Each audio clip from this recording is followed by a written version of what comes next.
आज बाबा कह रहे हैं मीठे बच्चे,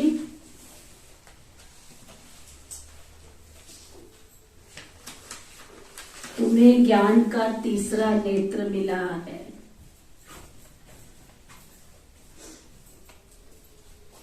मिला है सबको ज्ञान का तीसरा नेत्र। किस किस की थर्ड आई का ऑपरेशन हो गया है? ठीक ठीक हो गया है? अभी ऑपरेशन थिएटर में हो? जो ऑपरेशन थिएटर से बाहर निकल आए हैं और थर्ड आई का ऑपरेशन ठीक हो गया, वो हाथ उठाओ जरा लंबा। तो फिर ये क्या बात है? आधा हाथ उठ रहा है, आधा नीचे। क्या ऑपरेशन हुआ तभी यहाँ आएगा। अच्छा थर्ड आई का ऑपरेशन ठीक ठीक करा लो। अगर कोई दवाई दुबी डलवानी है तो समय से पहले डलवा लो, नहीं तो फिर दोबारा ऑपरेशन करवाना पड़ जाएगा। अच्छा, तुम्हें ज्ञान का तीसरा नेत्र मिला है। तुम त्रिकालदर्शी बने हो।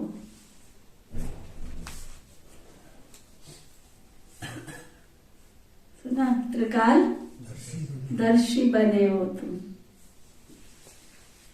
लेकिन ये अलंकार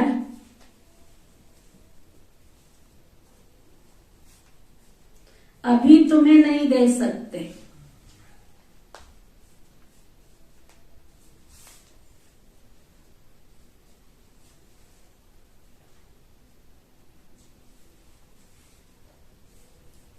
क्योंकि तुम पुरुषार्थी हो।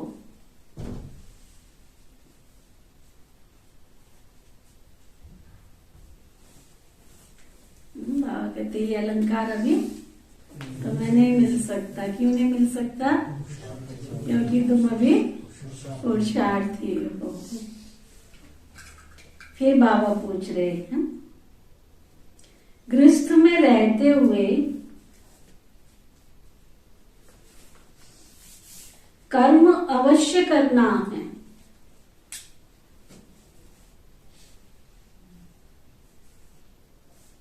लेकिन किस एक बात की संभाल जरूर रखनी है।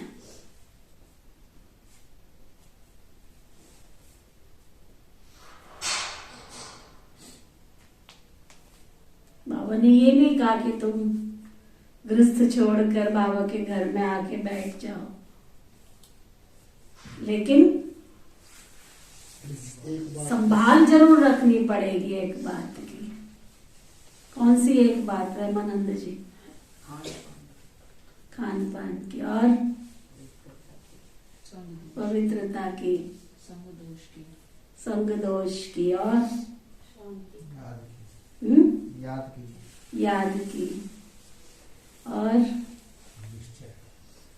निश्चय चेक करते रहना पड़े। और बाबा कह रहे हैं सुनो, कर्म करते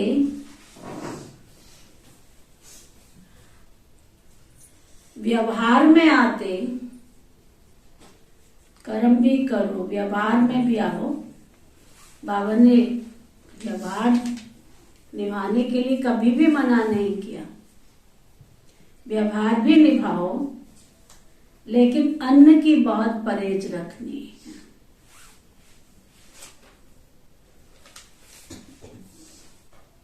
पतितों के हाथ का नहीं खाना है।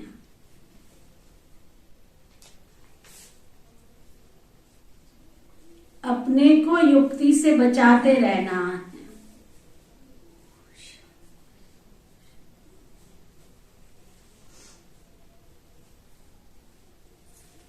कर्म सन्यासी नहीं बनना है।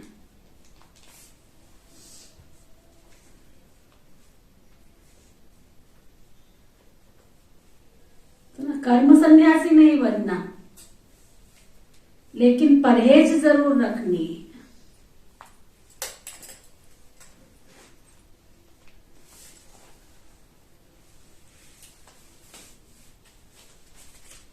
तुम कर्म योगी हो ना?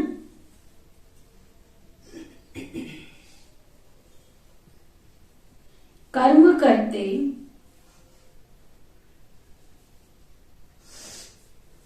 बाबा की याद में रहो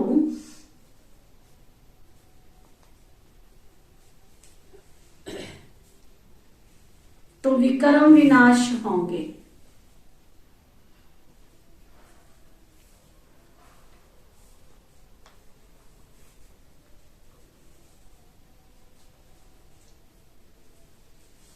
ठीक है, समझ आया? बाबा कहते हैं घर गृहस्थ में रहो, कर्म करो, व्यवहार करो, सब कुछ निभाओ। थोड़ी बाबा मना करते हैं। बाबा तो देखो और ही सिखाते हैं। तुम्हें अज्ञानी आत्माओं की सेवा करनी है, जन जन का कल्याण करना है। उसके लिए तो इतनी मेले, प्रदर्शनी है, इतने सारे प्रोग्राम्स इसलिए किए जाते हैं, सभी आत्माओं की सेवा के लिए है ना। तो ऐसा थोड़ी कि घर छोड़ के सब आश्रम पर आके बैठ जाएंगे। कई लोग कहते हैं हमने तो जरा सा ही खाया था, जरा सा ही पिया था। एक भाई आए हमारे पास, तो किसी ने उनकी हमें सूचना दी, दीदी आप तो कहते हैं ये तो बिल्कुल अन्न शुद्धि की धारणा है इनकी, हमने तो इनको वहां देखा था, ये तो खाना सबके बीच में खा रहे थे और ड्रिंक भी किया इन्होंने। तो मैंने कहा नहीं, ऐसा नहीं हो सकता है। मैंने फिर पूछा, मैंने कहा क्या ये बात सही है?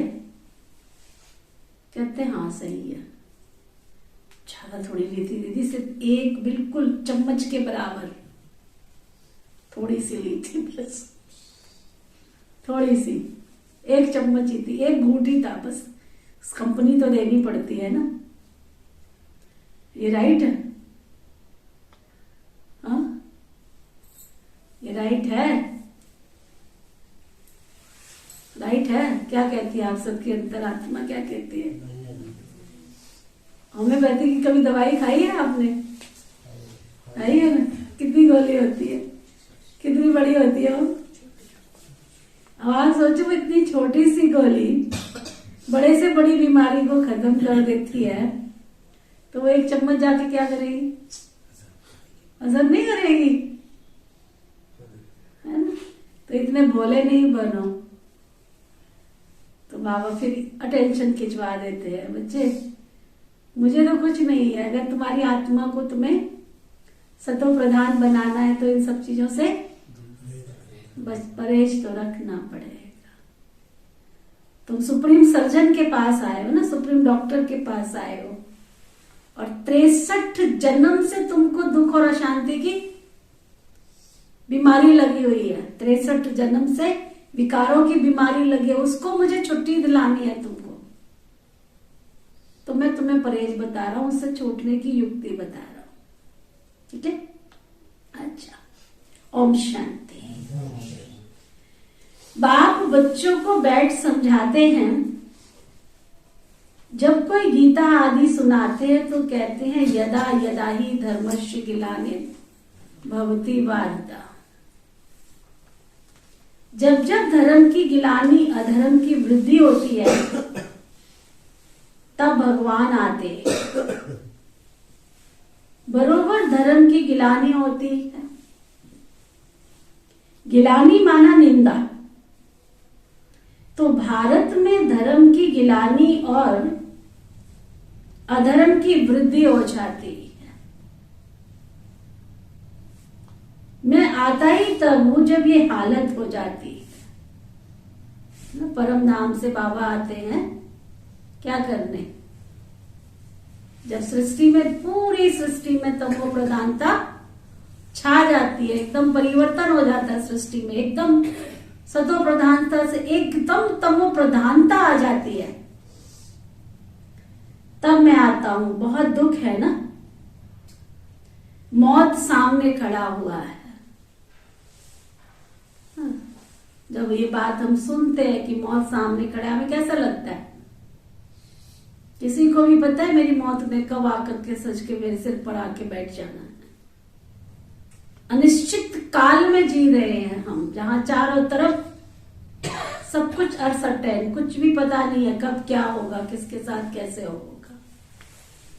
तो बाबा कहते जब मौत सबके सामने खड़ा हो जाता है, दुख की अति हो जाती है, विनाश के मिसाइल्स तैयार हैं इतने सब। अभी तुम बच्चे जानते हो बाबा आया हुआ है आदि सनातन धर्म की स्थापना करने के लिए। हम सबकी बुद्धि में ये क्लियर होना चाहिए, शिव बाबा आए हैं क्या करने? आदि सनातन देवी देवता धर्म की स्थापना करने। सनातन का मतलब है जिसका कभी अंत ना हो। ब्रह्मा द्वारा स्थापना, शंकर द्वारा विनाश और विष्णु द्वारा पालना।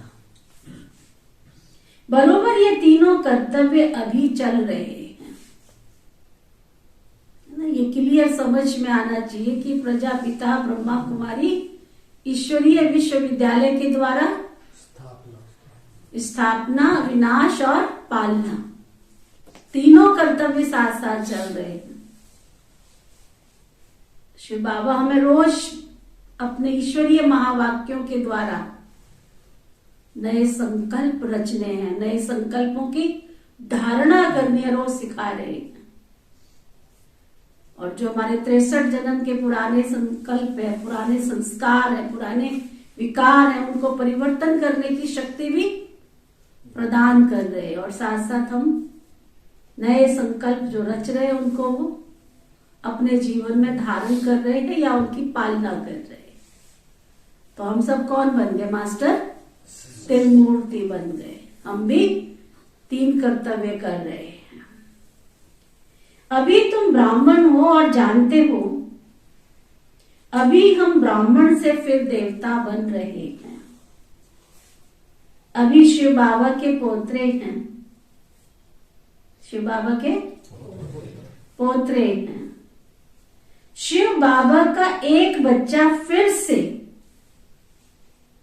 शिव बाबा का एक बच्चा, एक से फिर तुम कितने बच्चे बन जाते हो?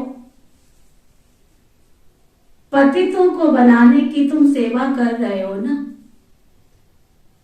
ये है बेहद का यज्ञ। यज्ञ में सारी पुरानी दुनिया सोहा हुई थी। शास्त्रों के अनुसार तो है ना। उधर श्री रामचंद्र जी का यज्ञ दिखाते हैं कि उन्होंने अश्वमेध यज्ञ रचा था, तो उसमें क्या था? घोड़े दौड़ाए थे। कौन से घोड़े थे वो? कौन से घोड़े थे वो? कहते सफेद घोड़े थे उनके, सफेद घोड़े। यहां तक तो उनकी बुद्धि ने काम किया कि सफेद घोड़े दौड़ाए थे। और वो 2 घोड़े जो दौड़ाए थे, उन्होंने क्या किया था? सारे भारतवर्ष के अंदर कोने कोने में और चैलेंज किया था कि इन घोड़ों को कोई पकड़ लेगा वही राज्य जीत लेगा, उसको राज्य दे दिया जाएगा, उसके आगे समर्पण हो जाएंगे।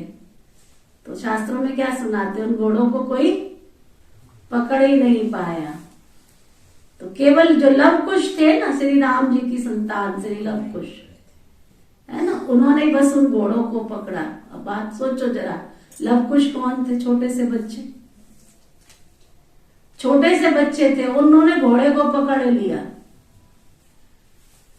कितनी गहरी गहरी बातें है, लेकिन मनुष्यों की बुद्धि में आ ही नहीं सकती उसका अर्थ क्या है। वो कौन से बच्चे थे? कि श्री राम जी के बच्चे थे। यानी लव कुश जैसा दूसरा पराक्रमी, दूसरा शक्तिशाली कोई संसार में था ही नहीं। इतने बड़े बड़े राजे थे, कोई भी नहीं था। और उन्होंने उन घोड़ों को पकड़ लिया। और जब घोड़ों को पकड़ लिया तो उसके बाद यज्ञ रचा गया, और यज्ञ में उन घोड़ों को क्या किया गया? स्वाहा कर दिया गया। यानी उनको बलि चढ़ा दी, उनको स्वाहा कर दिया उसमें। अब एक तरफ यज्ञ कर रहे हैं और दूसरी तरफ स्वाहा, घोड़े की बलि चढ़ा रहे हैं। तो ये तो हिंसा हो गई ना। रक्त की कभी बलि चढ़ती है क्या? यज्ञ में तो किसी का खून का कतरा भी गिर जाए तो उसको अशुद्ध माना जाता है। तो वो यज्ञ कैसे शुद्ध हुआ? घोड़े की बलि चढ़ा करके। तो कौन से घोड़े थे वो? हाँ, बाबा ने, शिव बाबा ने ये रूहानी अश्वेत गीता ज्ञान यज्ञ रचा और सफेद वस्त्रधारी घोड़ों को संसार के कोने कोने में ईश्वरीय संदेश देने के लिए भेज दिया। और इस ईश्वरीय ज्ञान को केवल कौन समझ पा रहे हैं? हाँ, जो बच्चा दिखाया उन्होंने, लवकुश माना बच्चा, इनोसेंट बच्चा निशानी दिखाई, इनोसेंट, जिसको किसी तरह का अभिमान नहीं है, इनोसेंट, जो साधारण है, साधारणता रूप दिखाता है। बच्चे माना साधारण, इनोसेंट, महात्मा रूप। तो जो बाबा के बच्चे हैं, यानी शिव बाबा के बच्चे हैं, वही बस बाबा के बच्चे उन श्वेत वस्त्रधारियों को पहचान पा रहे हैं, उसी को समझ पा रहे हैं। और बाद में क्या होगा? इस यज्ञ में सारी पुरानी दुनिया स्वाहा हो जाएगी। अब कहाँ की बात कहाँ लेकर के गए हैं लोग, है ना?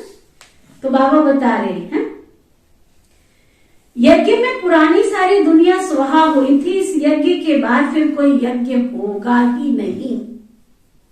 सतयुग त्रेता में कोई यज्ञ रचते ही नहीं है। यज्ञ रचते ही हैं विघ्नों को हटाने के लिए। यह तो बहुत भारी विघ्न है, तो इसके लिए एक बड़ा यज्ञ चाहिए। ये है बेहद का यज्ञ। इसमें पुरानी दुनिया की सामग्री जो भी है सब स्वाहा होनी है। रुद्र अथवा शिव बाबा एक ही है। जैसे शिव का रूप है वैसे रुद्र का भी रूप है। श्री कृष्ण तो साकारी है ना।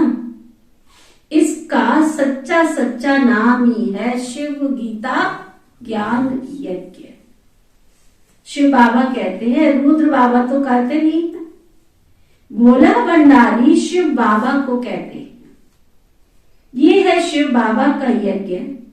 उनसे हमें सृष्टि के आदि मध्य अंत की नॉलेज मिल रही है।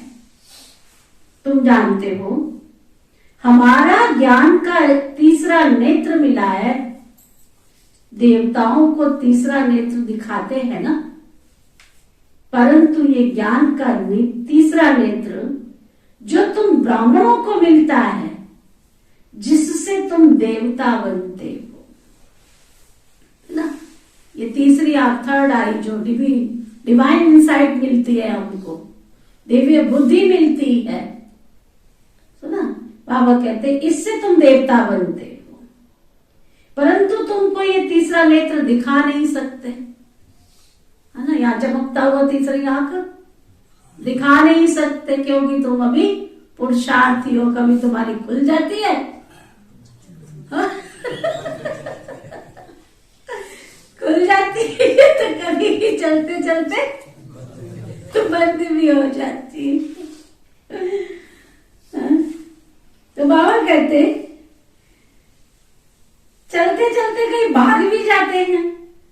इसलिए जो फाइनल रिजल्ट वाले हैं उनको ये थर्ड आई दिखाई जाती है। नहीं तो देवताओं के पास थोड़े कोई शंख होता है, कोई चक्र होता है, कोई गदा होती है। ये सृष्टि चक्र के आदि मध्य अंत की नॉलेज बाबा तुमको सुना रहे हैं। तो ना, ऐसा नहीं है कि आज ही कोई भाग के जाते हैं।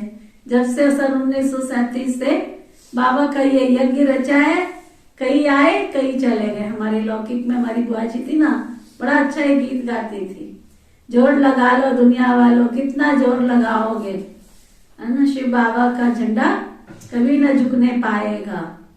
आए हजारों गए हजारों राही हैं, कर्मों के अनुसार खेल रहे खुशियां और दवाई हैं। तो बाबा के घर में चाहे जितने मर्जी हो, कभी आए कभी गए, ये शुरू से चलता आ रहा है। लेकिन शिव बाबा का झंडा, शिव बाबा का झंडा ऊंचा था, ऊंचा है और ऊंचा ही रहेगा। सुना, तो बाबा कहते ये सृष्टि चक्र के आदि मध्य अंत की नॉलेज बाबा तुमको सुना रहे हैं। उन्होंने फिर शास्त्रों में दिखा दिया है, लिख दिया है कि सुदर्शन चक्र से फलाने को मारा, ये किया, बाप कहते मैं तो पतितों को पावन बनाने आता हूँ, इसमें हिंसा की तो कोई बात ही नहीं है ना। शास्त्रों में दिखाया श्री कृष्ण जी ने सुदर्शन चक्र चलाया और वहां भी यज्ञ हो रहा था। देखो यज्ञ के साथ कैसे जुड़ा हुआ है ना। पांडवों के साथ भी तो दिखाते हैं ना, युधिष्ठिर जी ने अश्वमेध यज्ञ रचा, सबको बुलाया उन्होंने, सब आए थे वहां पे, जितने भी सूरवीर थे सब आए थे। शिशुपाल भी वहां पहुंचा हुआ था और शिशुपाल की तो 1 मिनट भी बनती नहीं थी श्री कृष्ण के साथ में। जब वो पैदा हुआ था तो बता दिया था उसको कि इसका अंत करने वाला तो श्री कृष्ण ही है, तेरे घर में ही है, रिश्तेदारी थी दोनों की, बता दिया था। तो उसकी माँ ने वरदान ले लिया था कि तुम इसको मार नहीं सकोगे, तुम मुझे वचन दो। कहता मैं माफ कर दूंगा इसको, लेकिन इसकी 99 गलती माफ करूंगा, 100 गलतियां माफ नहीं करूंगा।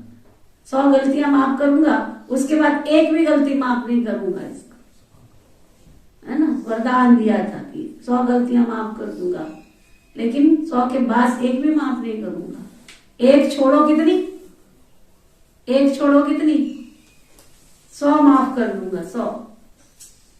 और वहां भी यज्ञ चल रहा था, वहां भी यज्ञ चल रहा था। उसने 1 दी, 2 दी, 3 दी, 99 भी बता दिया उसने, 99 पूरी हो चुकी है, रुक जा, है ना, नहीं रुका। कहते सुदर्शन चक्कर चला दिया, वहां भी यज्ञ चल रहा था। अब यज्ञ की होगा उसके सुदर्शन चक्कर का आपस में क्या मेल है। हिंसा हो गई तो फिर तो सुदर्शन चक्कर, हिंसा हो गई तो फिर तो यज्ञ सफल नहीं हुआ। ऐसे ही जो महायज्ञ शिव बाबा ने रचा है, इस यज्ञ के अंदर कोई ब्रह्मा कुमारी ईश्वरीय विश्वविद्यालय को बाबा कहते अगर एक बार एक निंदा करता, 2 करता, 3, 4 करता, 5 करता, 10 करता, बहुत ऐसे बुराइयां करते, बाबा कहते ट्रेटर बन जाते।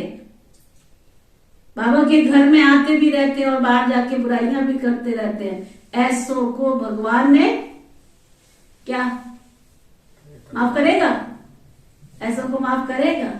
ईश्वर माफ नहीं कर सकता, इसलिए उन्होंने सुदर्शन चक्कर दिखा दिया। सुदर्शन चक्कर नहीं, ईश्वर कभी किसी की गलतियों को माफ नहीं कर सकता। बुराइयों को परिवर्तन करने की शक्ति देता है, बुराइयों को निकालने की समझ देता है, कमी कमजोरियों को खत्म करने का ज्ञान देता है, लेकिन माफ नहीं कर सकता। तो वो बाबा बता रहे हैं। बाबा कहते हैं मैं पतितों को पावन बनाने आता हूं, इसमें हिंसा की तो कोई बात ही नहीं है। देवताओं का तो है ही अहिंसा परमो देवी देवता धर्म। श्री कृष्ण के लिए फिर हिंसा करने कैसे लिखा? कैसे वंडरफुल चित्र बनाए हैं। वहां ही गीता सुनाते हैं, राजयोग सिखाते हैं, वहां ही फिर किसको मारते हैं। एक तरफ तो गीता ज्ञान देती है अहिंसा परमो देवी देवता धर्म, है ना, उसी युद्ध के क्षेत्र में गीता का ज्ञान दिया जा रहा है और वहीं पर हिंसा भी की जा रही है। ऐसे कैसे हो सकता है? बाबा कहते हैं ये तो बात कोई जचती नहीं है।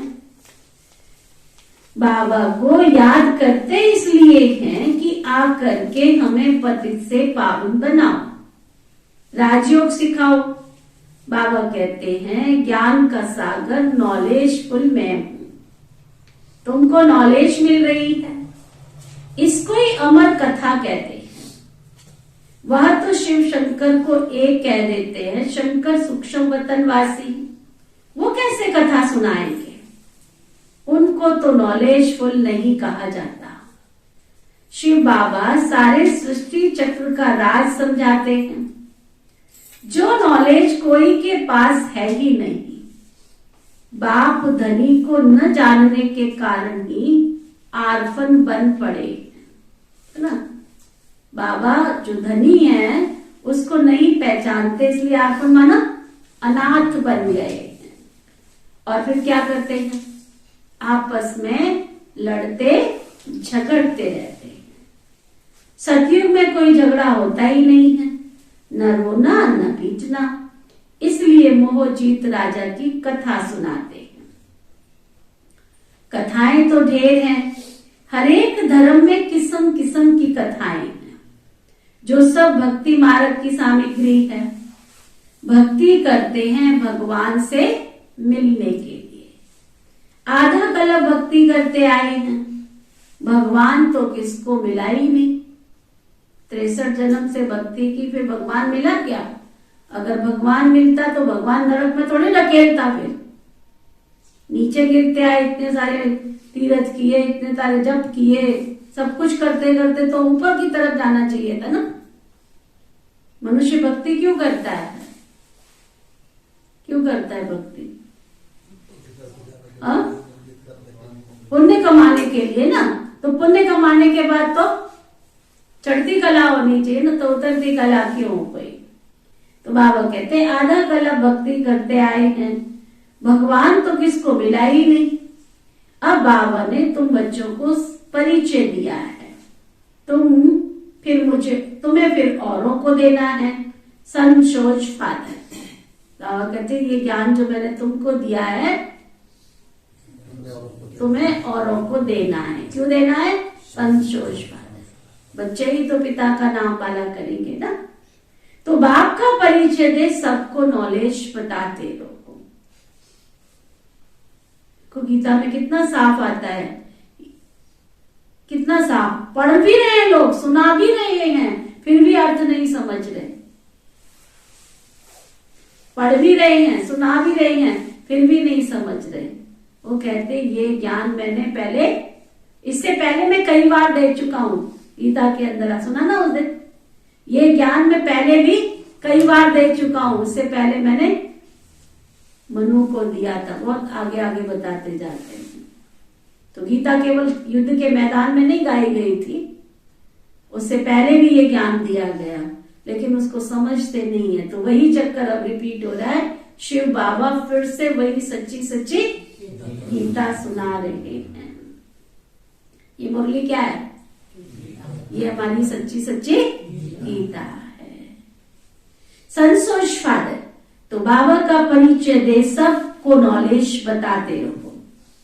हर एक बच्चे की बुद्धि में है कि शिव बाबा हमारा रूहानी बाबा है। ये भी भक्ति मार्ग वालों को समझाना है कि तुम्हारे दो बाप हैं, एक लौकिक बाप और दूसरा पारलौकिक बाप, जिसको गॉड फादर कहते हैं, जिसने ये बेहद की रचना रची है। बाप से तो जरूर वर्षा मिलता होगा, वह तो है ही स्वर्ग की रचना रचने वाला। भारत स्वर्ग था, इन लक्ष्मी नारायण का राज्य था। उन्हों को ये राज्य किसने दिया? कलयुग के अंत में कोई भी विश्व का मालिक है ही नहीं। कितनी गहरी समझने की बात है। आज का भारत का प्रधानमंत्री विश्व का मालिक है? हाँ?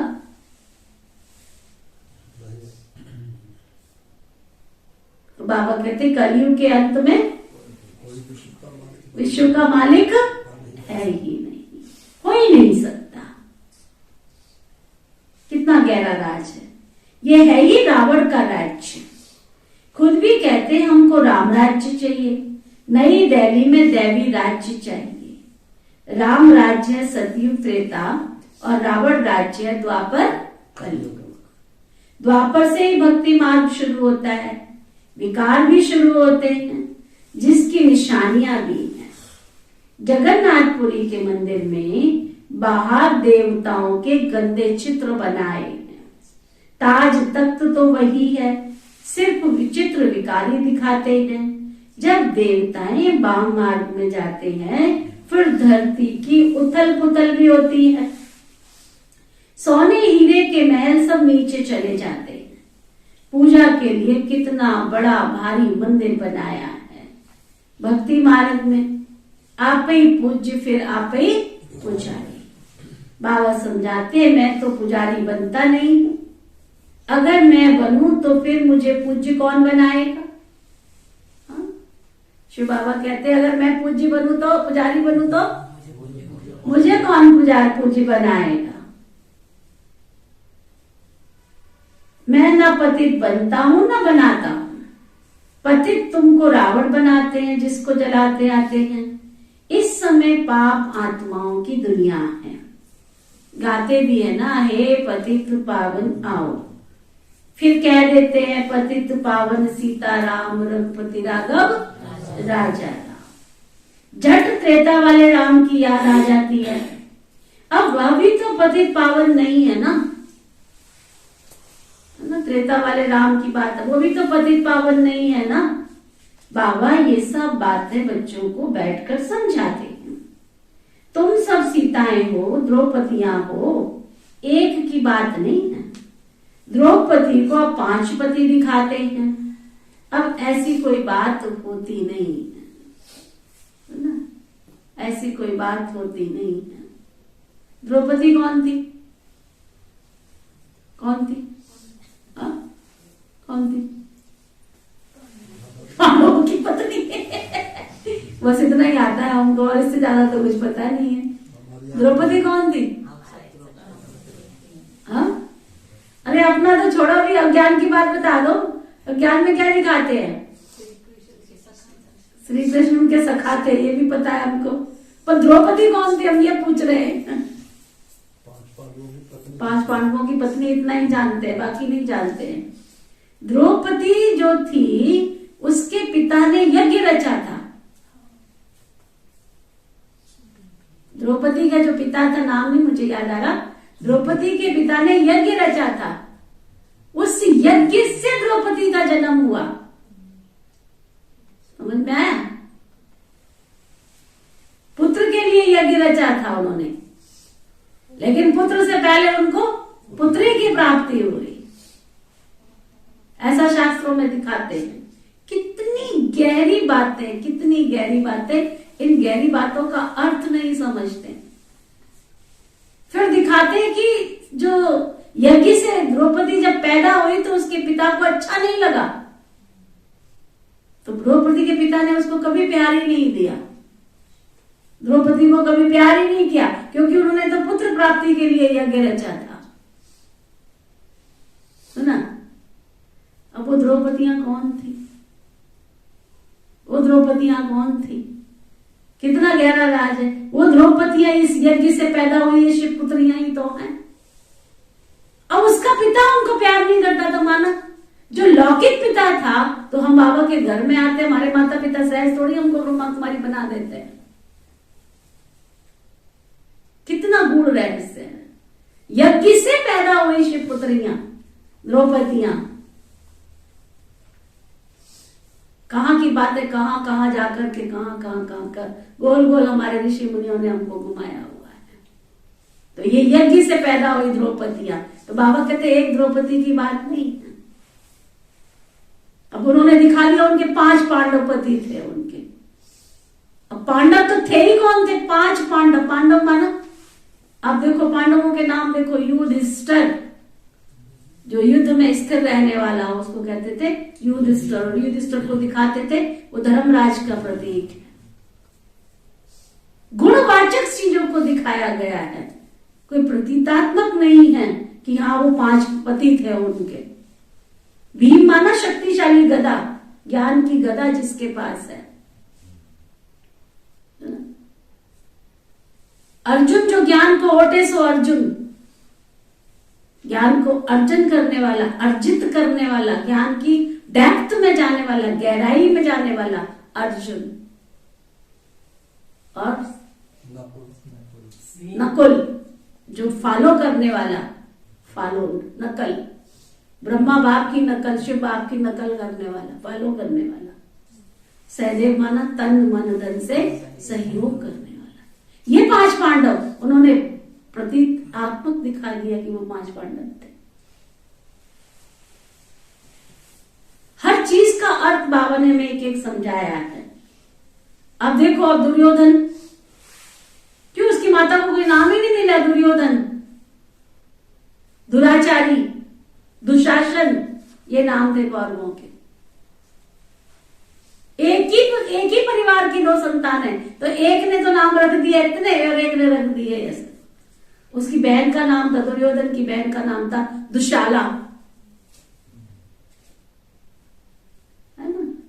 अब आप सोचो जरा, तो ये युद्ध कौन सा, कर्म रूपी क्षेत्र पर 5 पांडव और कौरव, इन सब के साथ युद्ध। इस समय यज्ञ से पैदा हुई द्रौपदियां, बहुत गहरी बातें हैं।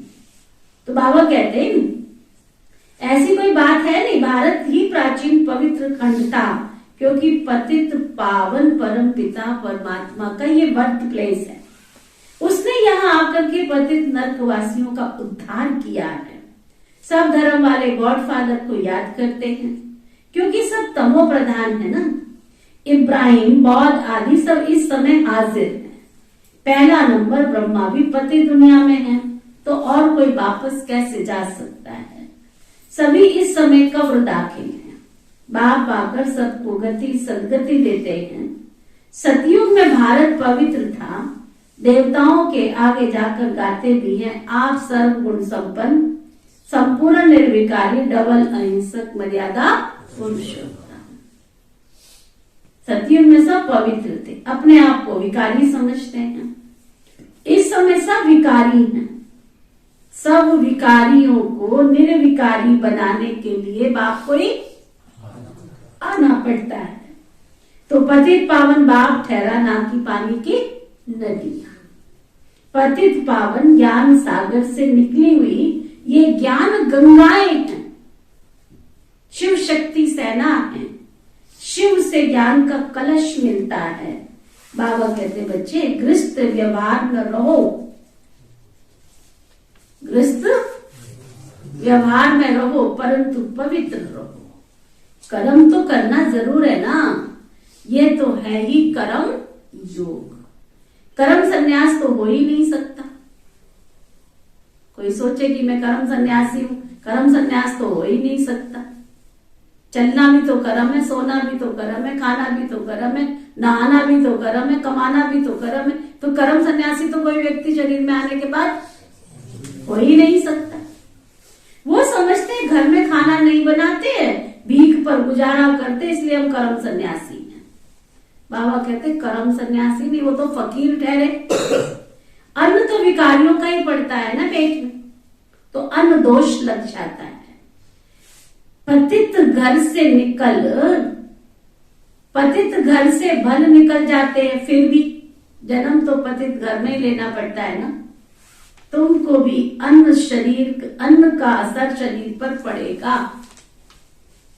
तुम बाबा के बच्चे हो, अगर यहाँ आते हो तो तुम्हारे ऊपर भी अन्न का असर पड़ेगा, इसलिए परहेज रखी जाती है।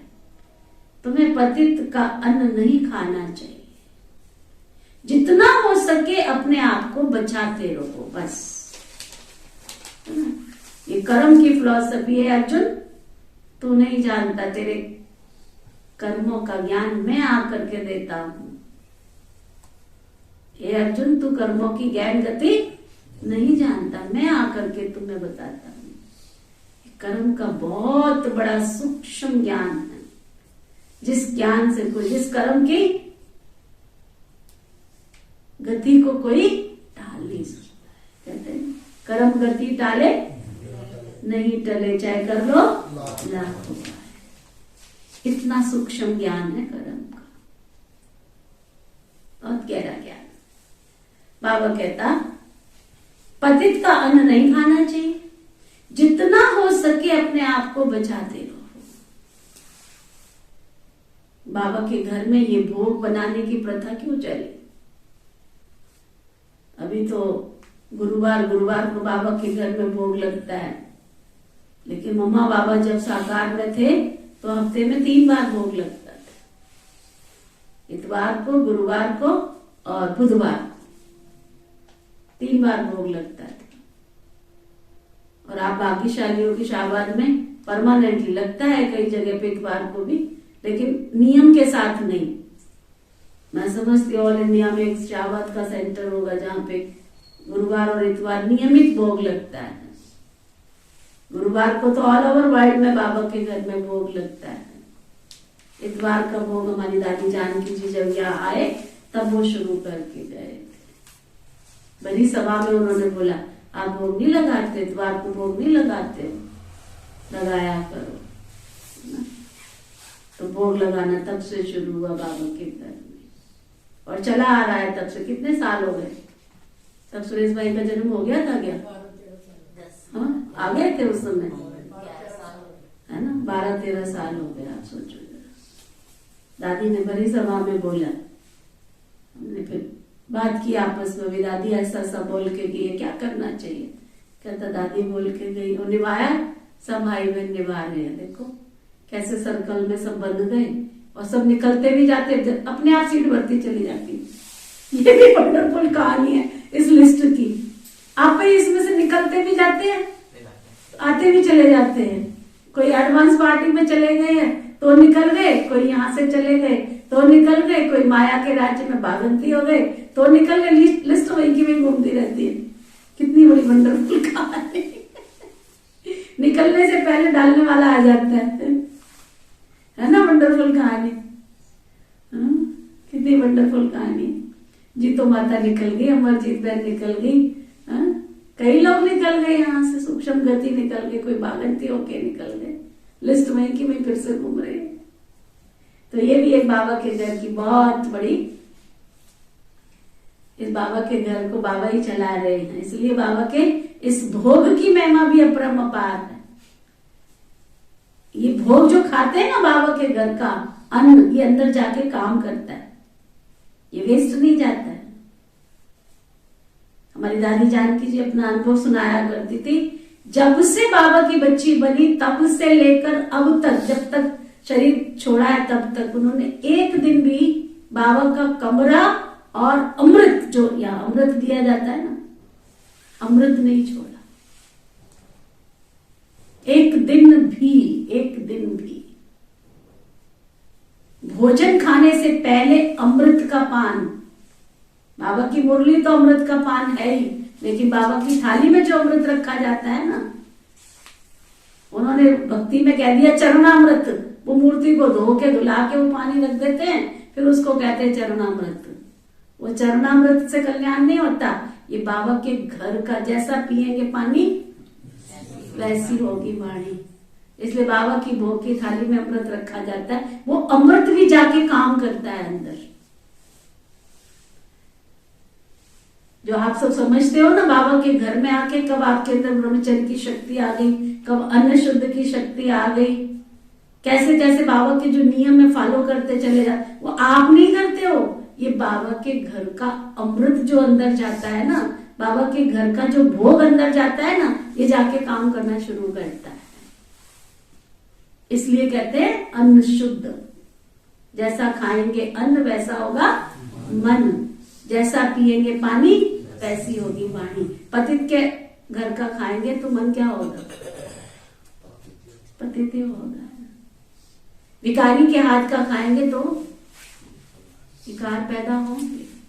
इसलिए बाबा कह रहे हैं, ठीक है।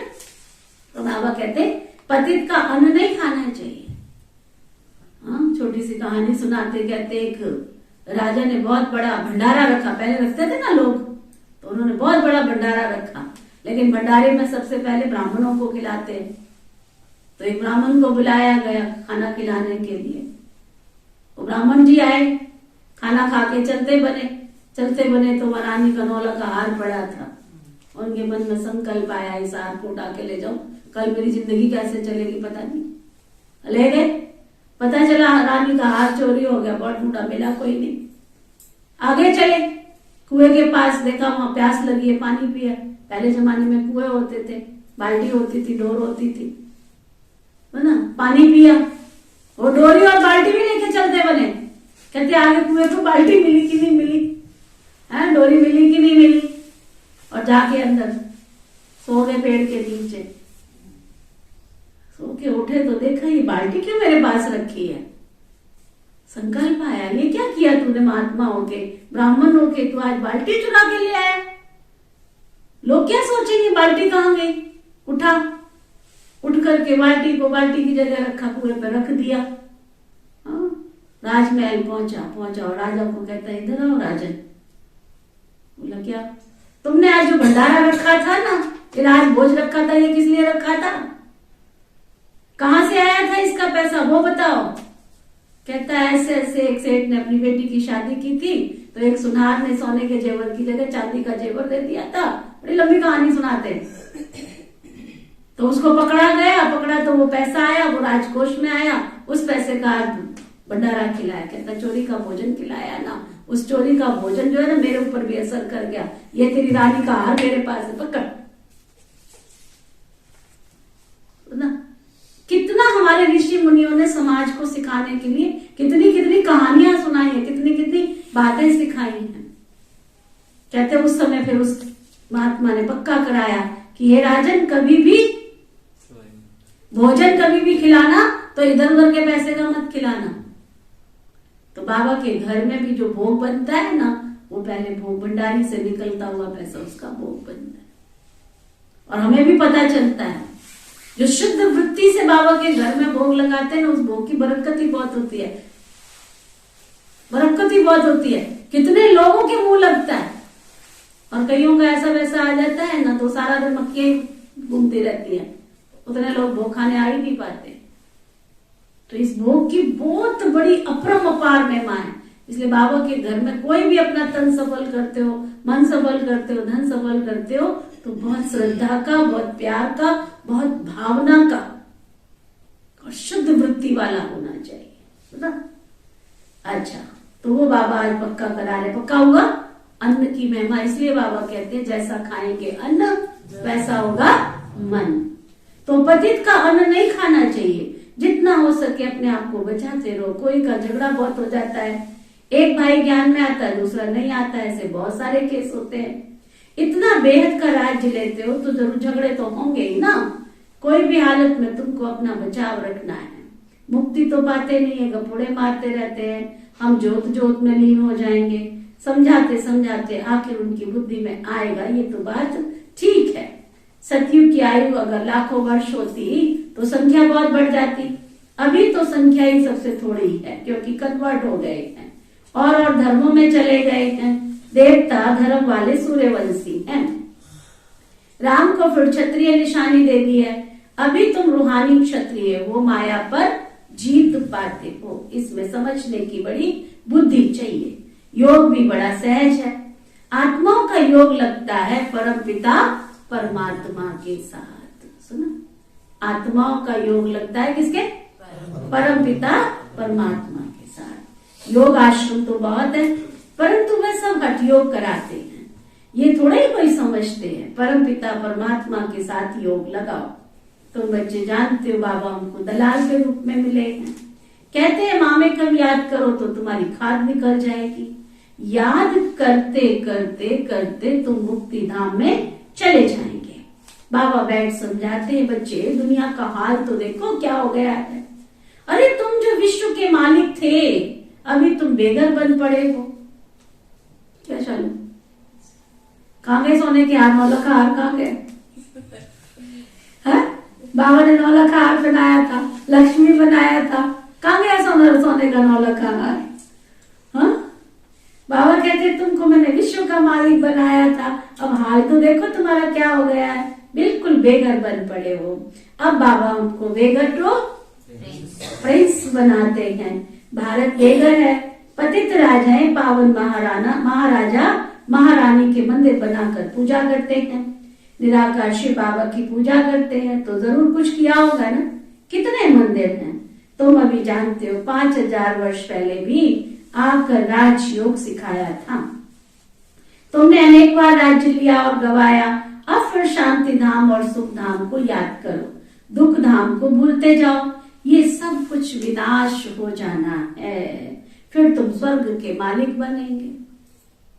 क्या करें? जोड़ जोड़ के विनाश हो जाना, सब कुछ खत्म हो जाना है, तो फिर तुम स्वर्ग के मालिक बनेंगे।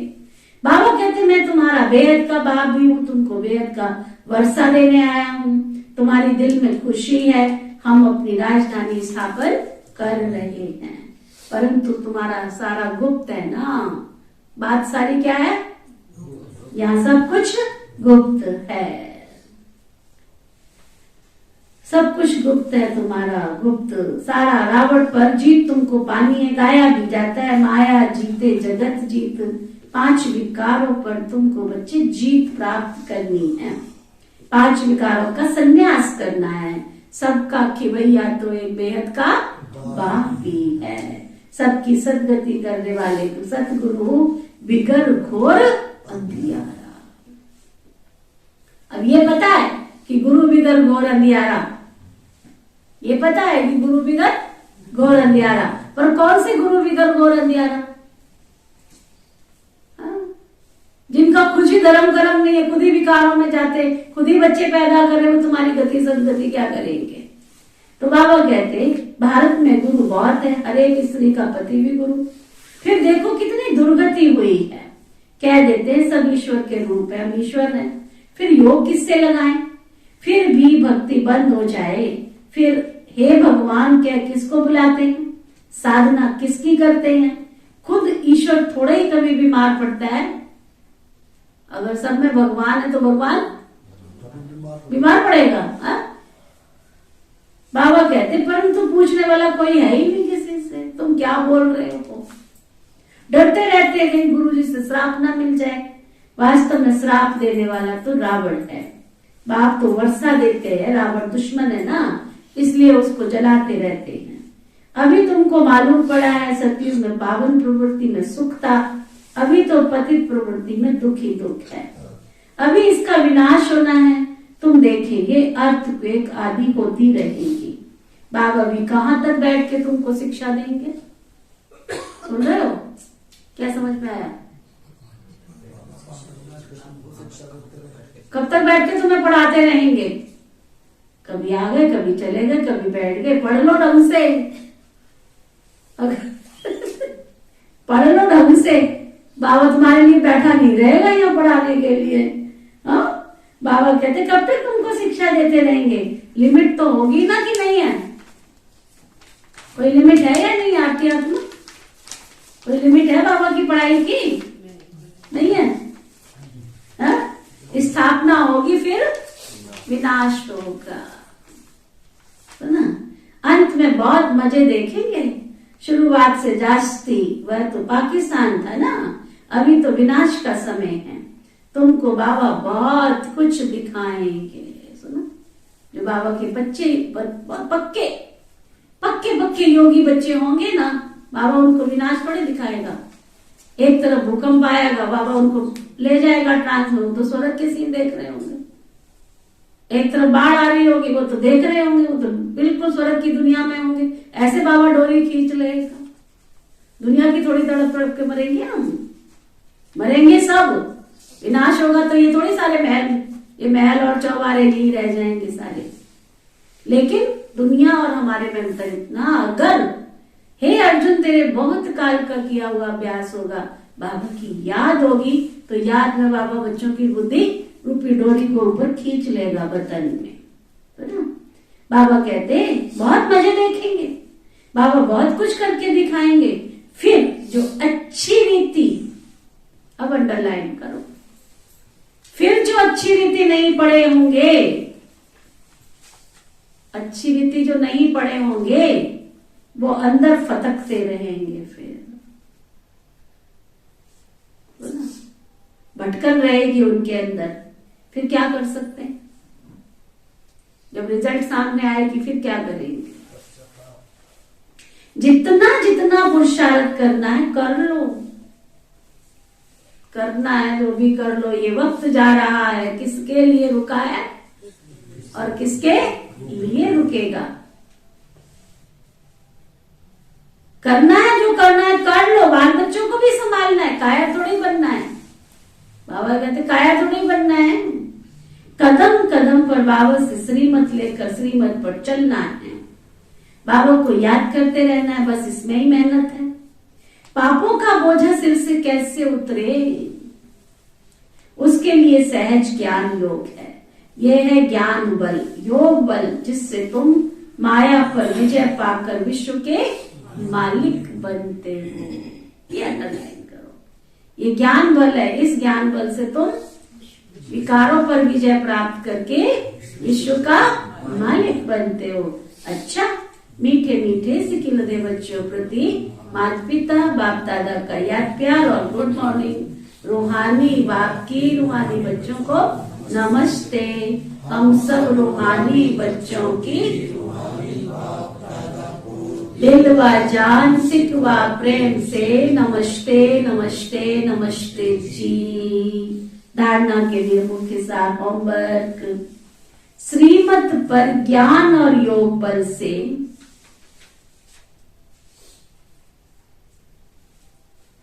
माया पर जीत प्राप्त करनी है।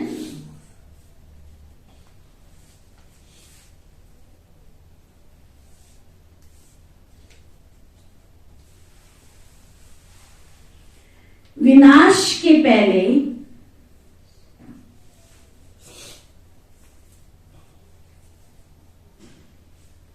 अपने विकर्मों को विनाश करना है।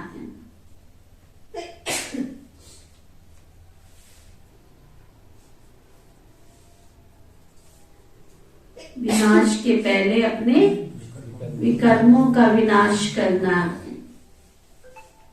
बेहद का राज्य लेने के लिए, ना, सतयुग की बेहद की राजाई लेनी है विनाश से पहले। बाबा कहते फिर अपना हर बात में बचाव करते रहना है। बेहद का राज्य लेने के लिए हर बात में अपने आप का बचाव करते रहना है। अन्न दोष से बहुत संभाल करनी है, तो ना अपना अन्न दोष से बहुत संभाल करनी है। वरदान, सतगुरु प्यारे बाबा का वरदान। संगम युग के महत्व को जान, स्नेह की अनुभूतियों में समाने वाले संपूर्ण ज्ञानी योगी भव। संगम युग के महत्व को जान, स्नेह की अनुभूतियों में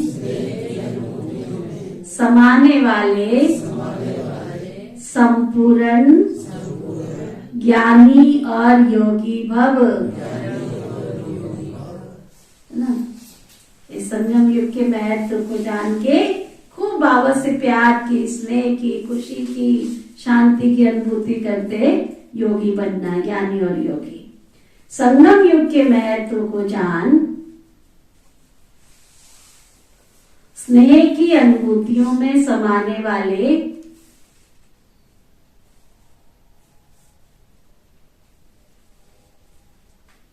संपूर्ण ज्ञानी और योगी भव।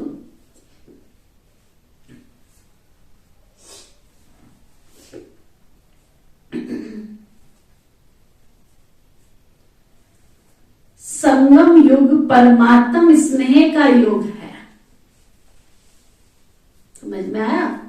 ये समय कौन सा चल रहा है? परमात्मा से स्नेह, संगम, परमात्म स्नेह का युग है। इस युग के महत्व को जानकर स्नेह की अनुभूतियों में समा जाओ। स्नेह का सागर, स्नेह के हीरे मोतियों की थालियां भरकर दे रहे हैं, तो अपने को सदा भरपूर करो। थोड़े से अनुभव में खुश नहीं हो जाओ, संपन्न बनो। ये परमात्म प्यार के हीरे मोती बहुत अनमोल हैं। क्या समझ में आया? ये परमात्म प्यार के बोल हाँ, ये बहुत हीरे मोती हैं। इससे सदा सजे सजाए रहो, क्योंकि ये स्नेही योग है और स्नेह में समाना ही संपूर्ण ज्ञान है। ऐसे रूहानी स्नेह का अनुभव करने वाले ही संपूर्ण ज्ञानी और योगी हैं। स्लोगन, जो व्यर्थ की फीलिंग से परे रहता है,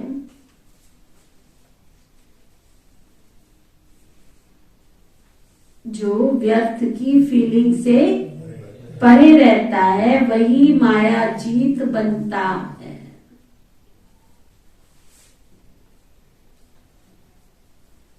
तो आज का रूहानी इंजेक्शन,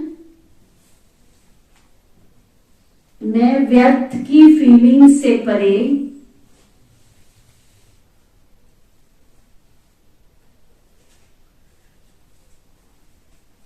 व्यर्थ की फीलिंग से परे माया पर विजय प्राप्त करने वाली विजयी आत्मा हूं। मैं व्यर्थ की फीलिंग से परे माया पर विजय प्राप्त करने वाली विजयी आत्मा हूं, विजयी आत्मा हूं। ओम शांति शांति शांति।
पाप मिटाने